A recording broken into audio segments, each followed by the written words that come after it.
I'm Amber Tresca, and this is About IBD. I was diagnosed with ulcerative colitis as a teen and had J-pouch surgery 10 years later. Now, I help people with Crohn's disease and ulcerative colitis understand their disease and feel seen. On About IBD, you'll get real talk on symptoms, treatment, and life with IBD, straight from patients, caregivers, and experts. You'll learn, feel less alone, and even have a laugh along the way. Samantha Sauer is the president of G-PACT, Gastroparesis Patient Association for Cures and Treatments, which is a nonprofit dedicated to empowering patients living with digestive tract paralysis, including gastroparesis, chronic intestinal pseudo-obstruction, and colonic inertia. Samantha is both a patient and a passionate advocate. After being diagnosed with gastroparesis, she joined G-PACT. Over time, she took on a leadership role driven by her commitment to making healthcare better for those facing similar challenges. Under her volunteer leadership, G-PACT has flourished as a fully volunteer-based organization supporting research, awareness, patient education, and advocacy. Samantha, welcome to About IBD. Thank you for having me. Very excited to be here. Oh, it's my pleasure. I'm so grateful that you agreed to talk to me and to address our topic today, which is gastroparesis and how it overlaps with IBD.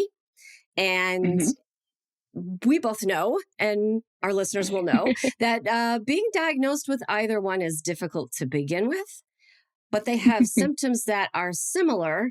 And so we also want to help people understand the differences as well as just what gastroparesis is, because I think, and you can speak to this more, Samantha, I think that it's not commonly understood, truthfully, what it really is. So, so Sam, I want to first start by learning more about you. So I wonder if you would tell me about when you were diagnosed with gastroparesis and what the journey has been like so far. Sure. It's been since 2014, I think, when I got my diagnosis. So looking back at that, it's been a long journey. I didn't have as long of a diagnostic journey as a lot of people in our community have had. I don't want to use the word lucky in that sense, because no one's really lucky to get that diagnosis. 100%. Yeah. But we'll take the win, though. We'll take the win. Yeah.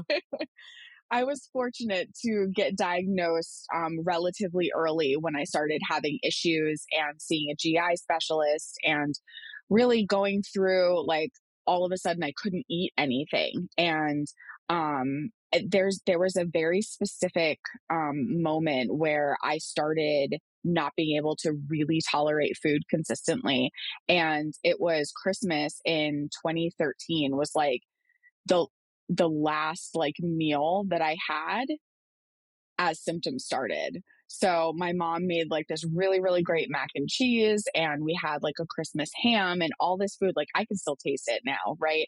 And I got so sick later that evening, and that kind of started that snowball effect of all the symptoms and not knowing what was going on, not knowing what I could eat, not knowing what was causing anything, not knowing if I was going to vomit and why I was getting so bloated and why I had no idea what was happening. Went to the doctor, and eventually I got the gastroparesis diagnosis, I think probably about 4 or 5 months later. Super fun. Loved it. Loved it. Yeah. Better than cats. Okay. All right. Sam, I want to ask you to step between these two roles as a patient and as the president of G-PACT and tell me a little bit more about actually gastroparesis. And I'm wondering if you can talk about some of the common symptoms and then how people, I don't want to say normally because everyone's experience is different, but how people might get diagnosed, perhaps maybe even that was different than your experience. Sure. So I would say probably one of the most common symptoms is nausea. When you've got food sitting in your stomach, it's going to cause some level of nausea. It's varying for all of us, but that's usually for all of us across the board. Vomiting is, I would say, probably a close second, but Mm. not everybody who has gastroparesis will vomit.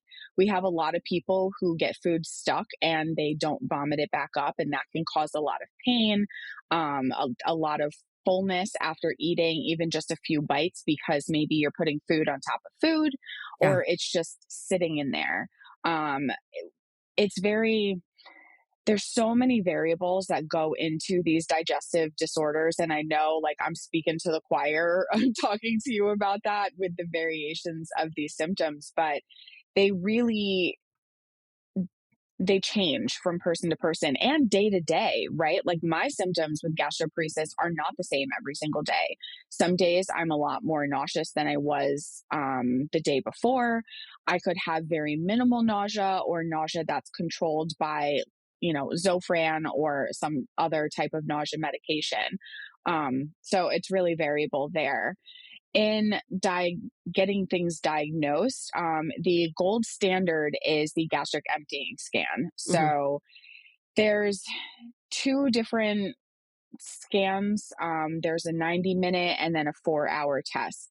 The gold of the gold standard would be the 4-hour test to really get that full picture from start to finish where you are on a delayed emptying. But some of us only have access to the 90-minute. So that varies a little bit too. I know some people were diagnosed through an EGD when we all know we've all had EGDs. Anybody with some sort of digestive disease has probably had one done. And you're not supposed to eat for, 10, 12, maybe more hours prior to that. And there's still a full Thanksgiving meal sitting in your stomach, when they go in to check things out. So that's not as great of a diagnostic tool, but it definitely can help show that there is something going on that maybe the next step would be a gastric emptying scan. So, I, in thinking about diagnosis, I'm thinking about how it people are probably misdiagnosed a lot, I'm guessing, as Yep. well, with something else first until they can get to one of these tests. But also, I'm wondering, how does it ever happen that someone is misdiagnosed with gastroparesis and then that's not really what's going on? Like, what are some of the overlapping things that might happen? Well, I know that because motility changes day to day, Hmm. like I've had normal scans and not normal scans, right? Uh, So it kind of depends on the doctor where you are diagnostically, how severe your symptoms are. Um, I know that there have been some people in our groups that come in with every symptom of gastroparesis. Like, even not being a medical professional, I'm like, it really sounds like you have gastroparesis. And then come to find out they don't have gastroparesis yeah, because maybe they have another disease affecting motility. If that's flaring, maybe it slows down motility. Someone like myself who also has thyroid issues, hypothyroidism can also cause some sluggish bowels, sluggish motility.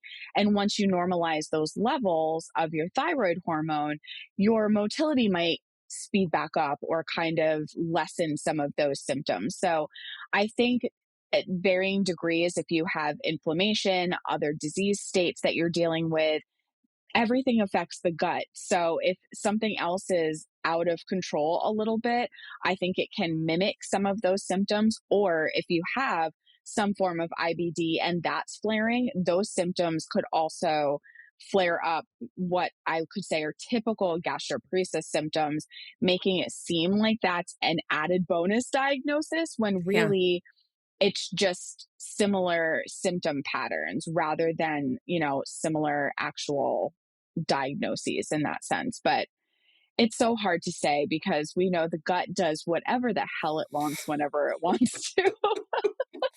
So Yeah. it's so hard, even as someone who's been diagnosed for so long. Like, there have been days where I have very minimal symptoms and I'm like, gastroparesis who? And then other days I'm like, oh, there he is. Never mind.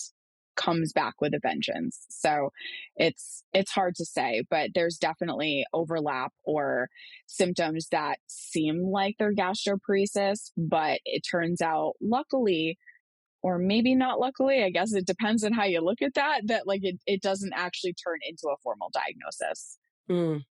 Yeah, I'm thinking in particular of like Crohn's disease, and if you have stricturing, which is either from Mm, inflammation that's causing so much yes. swelling that things can't pass, or if you have scarring that's Hmm. closing things up and so things can't pass. Yeah, that's the same thing. If you have it in your upper GI tract, you will be nauseous, you will be throwing up, you will, and that would definitely sound a lot like gastroparesis. But I'm Hmm. wondering though, and I thought of it like literally just now. Is there actual inflammation with gastroparesis? I don't want to say yes and I don't want to say no Uh huh. either, Yeah. because there I don't know anybody that just has gastroparesis. Okay. Right? So it's one of those things where there somebody has something else that is inflammatory. I Mm, know for myself, when I've been vomiting a lot, the inflammation that comes from vomiting, like, you don't even want to see my right. face after vomiting, or my throat, or the burning in the esophagus. Maybe you have Mm-hmm. like severe GERD, gastritis, those symptoms along as well that can cause inflammation.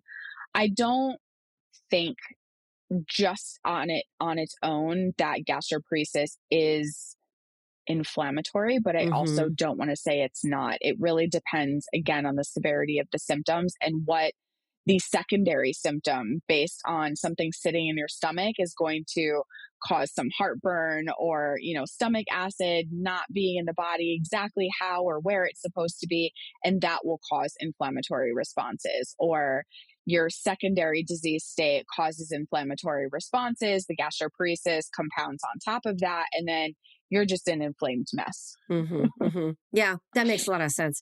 So it's not like either two that like if you have an upper GI and they say, well, there's inflammation, so it's not gastroparesis. Like that doesn't that's not No. a delineating factor there. All right, so let's talk about how gastroparesis affects people's lives. I think on the Hmm. face of it, and if you don't know anybody who lives with gastroparesis, it might not. You might not get a full picture of all of the problems it causes. And Hmm. so, having known, and I've known a few people that have both IBD and gastroparesis. And so but it's not obvious until you're talking with those people and you're truly understanding how it is affecting them. So, tell us what having gastroparesis does to people's lives, outside of like just the symptoms, which are totally bad enough, but that has effects on your day to day, right?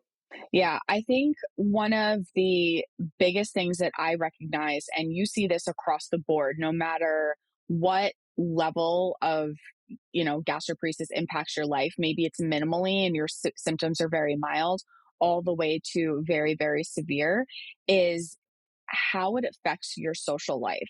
And by that, I mean that every event has to do with food Yes. or some form of, drink. And it's it's so frustrating because you don't actually realize that, because it's so ingrained in, culture, and norms and holidays are just so food centric, and we're so used to it that you don't realize it until you can't participate. And I think for me and almost anybody who deals with some sort of digestive restrictions feels that when they go to a party, they want to go do something, or friends invite you out to a restaurant, you feel good enough to go, but you don't feel good enough to eat. And then you have to explain to everyone and everyone and everyone and everyone why you can't eat something, and why, no, I'm sorry, that one bite actually could really hurt me. No, I'm sorry, I'm not willing to try it. Yes, I've tried yoga. No, I can't have magic beans.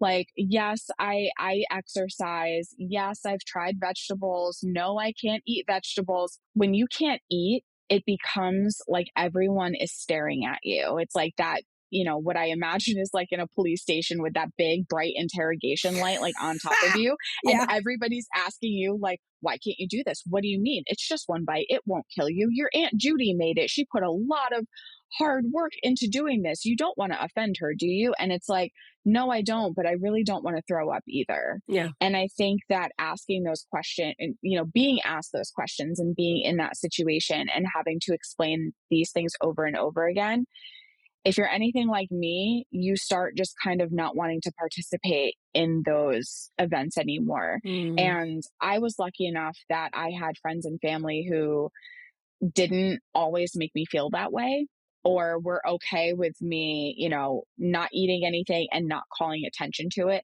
Now I have no shame. I have zero shame. I will bring my own food. I will be like, I'm sorry, that's going to give me diarrhea. We're not talking anymore. Like, and once you usually mention that, they stop asking you things. So, I think it's so impactful on your energy, on how and when you want to give your energy, because we all know food is sustaining. So if you don't have that thing to sustain you, you're so careful on where your energy goes and how your energy goes. And it's not just a stomach ache, there's so many more pieces to it. And the other thing I would say is, just because maybe you could eat something that one day, if you can't eat it the next day, having to explain why sometimes you can eat it once but not twice, is so exhausting. So you just kind of remove yourself from that situation because that's energy that you don't want to expend. Yeah. And these are things that people with IBD will completely relate to as well. Yes.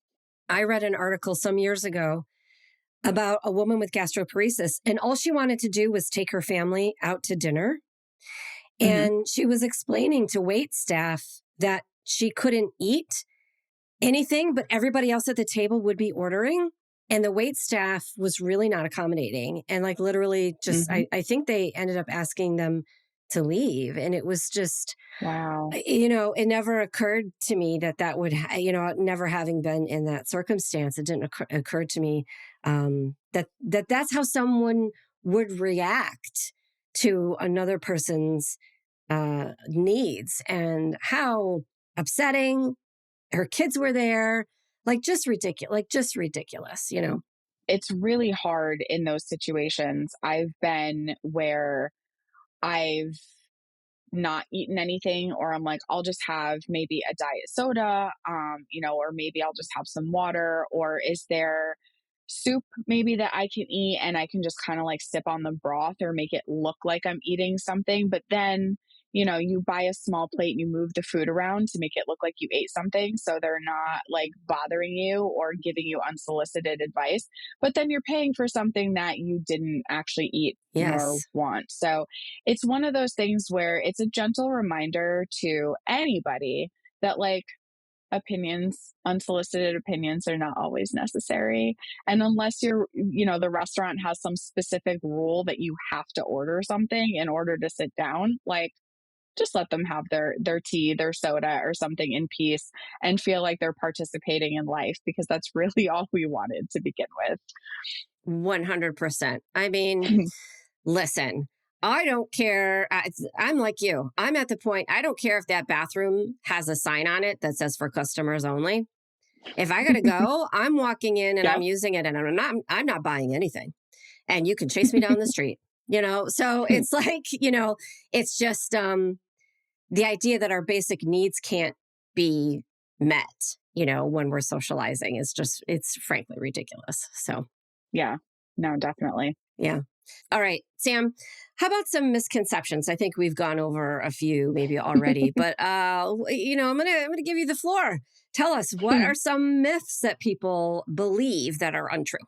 Well, one of the biggest ones is you don't have to have uncontrolled diabetes in order to have gastroparesis. And Ah, as someone who is a type 1 diabetic, but was diagnosed with diabetes after gastroparesis, I get that mm, assumed all the time that my gastroparesis was caused by diabetes, and it is not. For the majority of people, they actually don't know what caused it. Some maybe have an idea, but most people don't.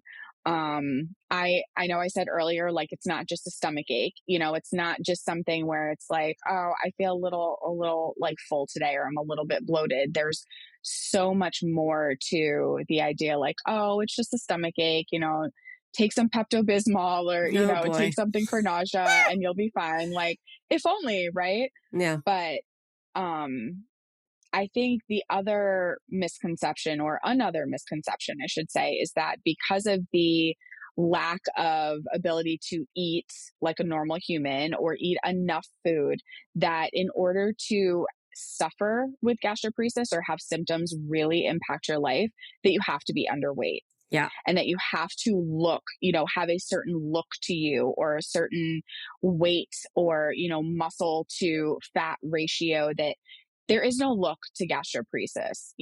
And especially, there's no look to have to suffer from the symptoms of living with it day to day.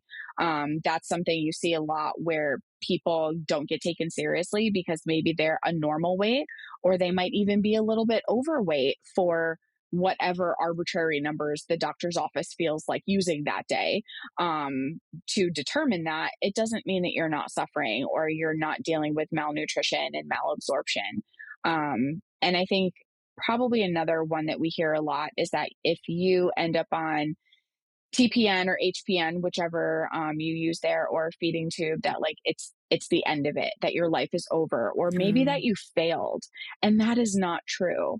And maybe you're in a really, really bad spot in order to need that. And if anybody listening has been in that spot, or feels that they're headed in that direction, my heart goes out to you. I've been there. I've been on tube feeds. I've been on TPN, and it feels like everything is crashing down in those moments, and that you'll never be able to be a functioning human again. But if maybe you can take anything away from anything that I say, is that it can help you live a normal life again, by giving you something, giving you that energy to sustain you, and give you some of the ability to be out in the world however you see fit, because you're actually getting nourished. And that might look different for you, but it doesn't mean that your life is over. Up next, Sam tells us why it can be so tricky to differentiate between IBD and gastroparesis.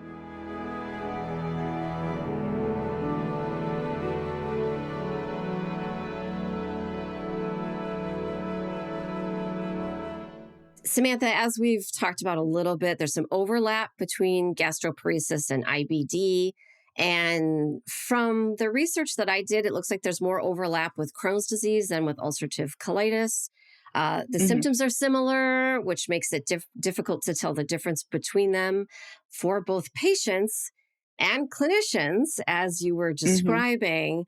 And then I found very little research on this, and it's mostly case reports, which I don't know. I like case reports, but sometimes people are like, case reports. But there wasn't even that many of those.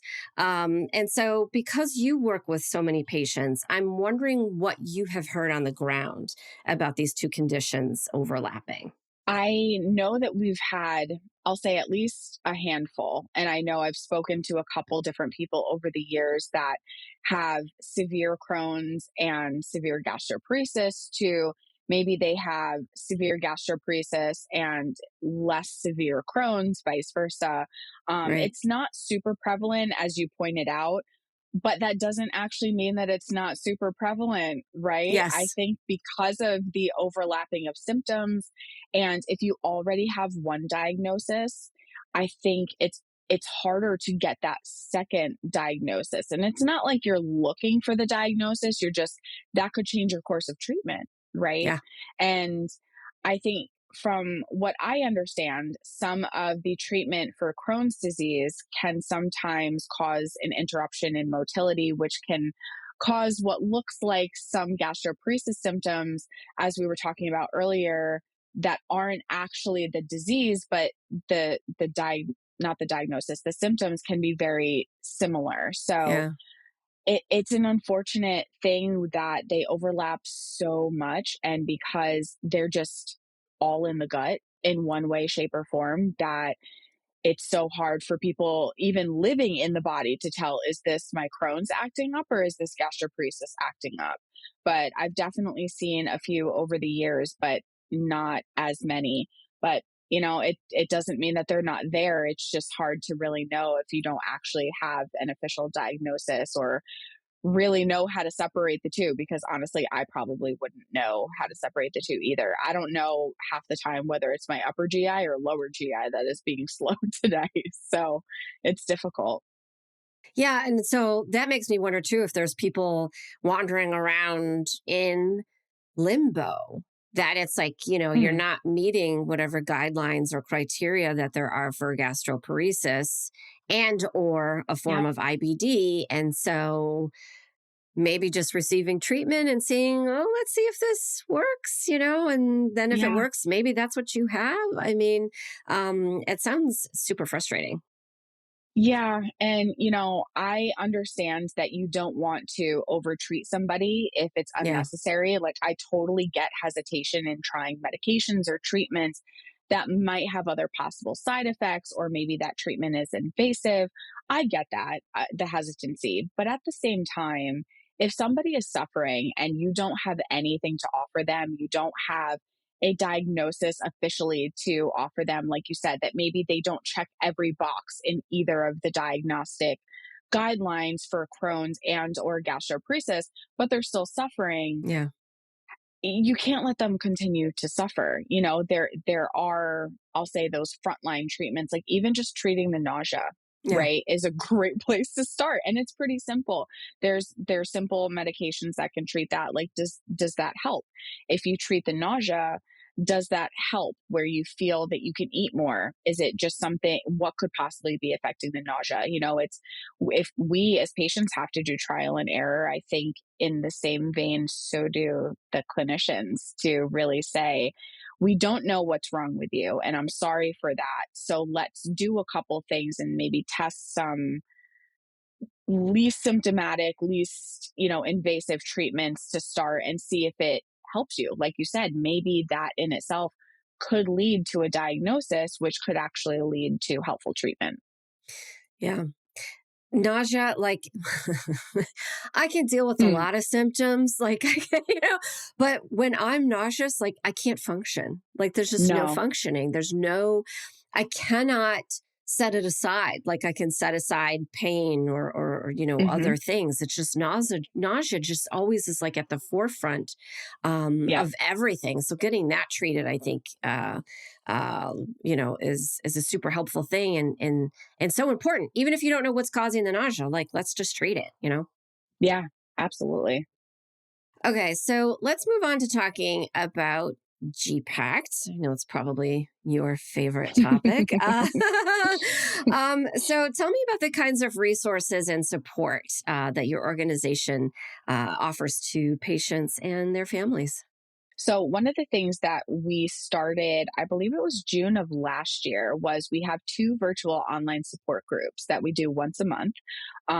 We do I'll say, like, all inclusive gastroparesis support group. So, you don't have to be a veteran or a newbie or, at a certain point in your journey to attend.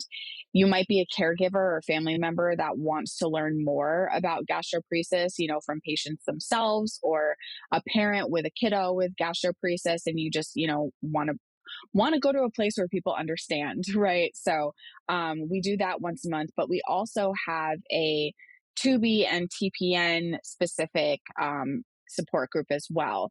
And it's not to say that if you are on TPN or tube feeds that you can't attend the other one, but what we found out pretty quickly was that, well, and as someone who's been on both knows, that there are some additional things that are harder or more to navigate when you have other things to think about in regard to tube feeds and TPN. So we separated that to give them a space to ask very specific questions around what it's like to live with that, or maybe you would just need to vent about it to somebody who understands what it's like to have a J tube. So we do those. I think the virtual support is the fourth Thursday of every month, and The 2BTPN is the fourth Monday of every month. So, and I can share the links with you too if anyone is interested in registering to sign up. We also have our own podcast called Surviving Out of Spite, where we try to make this as short as possible. The idea of surviving out of spite, besides just spitefully surviving like we all do, was kind of born out of the idea that we wanted to have a place where you felt comfortable, where you felt safe, where you felt like you get some education. You know, we have doctors and clinicians, dietitians, you know, the experts come in to talk about gastroparesis specific issues, but we also are inclusive on the patient experience as a whole, because as you and I just talking shows that our patient experiences can be very, very similar, even with different disease states. So we want you to feel like you got something out of talking with us, whether that's, you know, bonding over our similar medical trauma to some dark humor to just maybe hearing somebody else be vulnerable, saying the hard thing out loud, you know, sharing your personal story that hopefully can help whoever is listening maybe take another step in their own journey to say the hard thing out loud or ask for help, or, you know, just feel like you're sitting down, as we've said, with your chronic bestie, you know, just to feel a little bit less alone. Um, and we are working on some additional projects that are coming out in 2026 that we're working on right now, which I'm really excited about. And we do have our virtual conference that we do once a year as well. So our 2026 conference will be toward the end of March.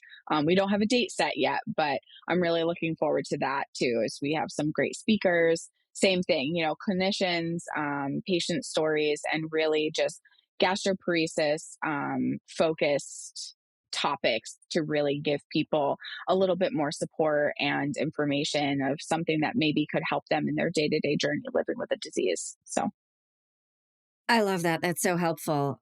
All right. So I'm going to ask you the question that everybody probably asks you and that I get asked all the time as well. But there's patients out there right now who think they might have gastroparesis. Uh, mhm. what talk directly to them. What's your advice for them? Don't stop advocating for yourself. Don't stop. It's going to suck. The burden is always going to be on you, Yeah. but don't stop advocating for yourself. If one GI doctor is not going to listen to you, go see another one. If that one's not going to listen to you, go see another one and join our support groups. Whether or not you think you have it, you know, surround yourself with people that get what you're going through and they can help you advocate for yourself too. I know the idea of like just getting into another doctor, like I can say, oh, that's so easy. No, my GI takes like 6 months to a year to get into. Yeah. I understand it, but just never stop giving up on the idea that you deserve better, that you can have better, and you deserve to be treated with respect and be heard and not be gaslit into thinking like that this is all in your head. So if if anything comes from my mouth and you're like, oh, this is something I liked what she said, let it be this. Just do not give up, because you deserve to be able to eat however you can and be heard, and hopefully get your symptoms improved by having somebody finally listen to you. I love that advice. And I also love that G-PACT is there for people, whether or not they are formally Hmm. diagnosed. Even without a formal diagnosis, I'm sure there's lots of tips and Yeah. information that can be shared through these support groups to help people get Yeah. through their journey. So I'm very excited that you said that and that you're open to that. And to that end, Absolutely. let's talk about G-PACT. Where Mhm. can people connect with the group, find you, find Surviving Out of Spite? By the way, best title for a show ever. I just love it so much. I identify with it. And of course, I watch your show on the YouTubes because I enjoy the conversations that you're having and that Thank they you. go in a lot of different amazing directions. So let's let the people know, where can they connect with you? So on social media, primarily Facebook and Instagram. So I can share those links with you so they're clickable for people. Because I do, I remember our Instagram, but what the Facebook is, I don't remember. Which is probably terrible to admit. But Surviving Out of Spite, you can find us on Spotify, Apple Podcasts, and YouTube. And we have our website as well, which is currently, it's almost finished to be redone. So we have all of our new, the support group, all of our new information, and our partnerships and our resources and everything will be available on the website as well. So I would say if you want updated information from us is to primarily follow us on social media. That's where I try our best to keep everything updated, our podcast schedule, try to keep things a little bit funny, try to share a little of my own dark humor on there, but also our education series as well, because we've got some great webinars coming up. So if you want links to that, information to that, you can find it all on our social media. Yes, and I will put everything in the show notes. And of course, as listeners know, I put everything on aboutibd.com. And also in my newsletter, I like to include support group information and events that are coming up for nonprofit organizations so that people can find them easily, because it is hard. Just because you are following someone on the Instagrams doesn't mean that you're actually going to see what they post. Yeah. Yep. Which is so wild. It's so fickle, which is one of the reasons that I started my newsletter, because people are off living their lives and doing what they're doing. They're not living in this all day. And that's fine, because I am. So, I'll, make sure you can get that information, and you are too. Sam, I have to ask you about something else. So the first time we met, we hopped on a virtual call. I hate that phrasing that I just used, but we got on a call together, and you were on your treadmill. And listen, I think that is the first time of all of the calls that I've ever had that I've ever logged in and the person was on a treadmill. And I was so damn, I was like that. I loved it. And also knowing that you live with gastroparesis, I know that that's not easy. Tell me about your treadmill use, which I know goes beyond that, but I know, but I want you to tell the people. Well, I will say that it does help with digestion, movement, especially after meals, and having a job that's an office job. Like I am at home, I'm in my home office right now, but when you're sitting all day and you eat, when your food sits anyway, I bought a standing desk and a walking pad, and me sitting right now feels weird. When I record podcasts and is sitting down, I'm like, this is awkward. People still do this. I love my walking pad. It was the best investment that I ever made for myself with health and just movement. I have this thing in my head of I want to get to 1 million steps in a month, which I will be starting for October to see if I can get there. It's ridiculous. The look you just gave me is what everybody gives me when I say that. But I'm like, you know what? I can't do a lot of things, but I can walk. So for me, walking has been the thing that I've been able to do. Even on some bad days, it's, maybe not possible for everybody, but for me, I'm I feel better when I do it. I always do it. And it's been really great. And I take a lot of walking meetings. At this point, I have no shame. But I slow it down when I need to not be out of breath in a professional meeting. I'm I'll slow it down a little bit. You make that mistake once or twice, and I'm I'm sorry, I'm super unprofessional as I'm huffing and puffing in the middle of a meeting because I'm trying to walk. But it's been really great for me to try to do and just see how I can maybe push myself in a safer environment for me when you can't really do all the things that you want to do movement or exercise wise. You're moving, you are supporting your community, and you are supporting not just the gastroparesis community, but also beyond in so many ways, especially with the work that you're doing with your show, which I know how much goes into that. It's a lot. And so I just want to say thank you for talking with me today. Thank you for all of the work that you're doing. We're going to make sure that people find you so that they can avail themselves of your resources, and maybe throw a donation your way. Like that would be great as well. So It's always thank you so appreciated. much. Yeah.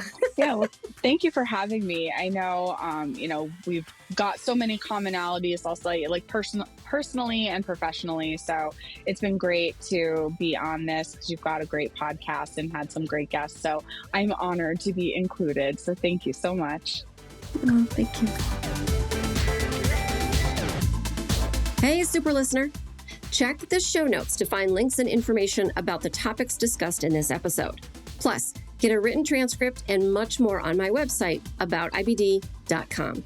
If you enjoyed this episode, please consider sharing it with someone else or leaving a rating in your podcast app. Reviews and ratings help me grow this show and bring you more great content. Thanks for listening. And remember, until next time, I want you to know more about IBD. About IBD is a production of Mal and Tel Enterprises. It is edited, written, produced, and directed by me, Amber Tresca. Mix and sound design is by Mac Cooney. Theme music is from Cooney Studio.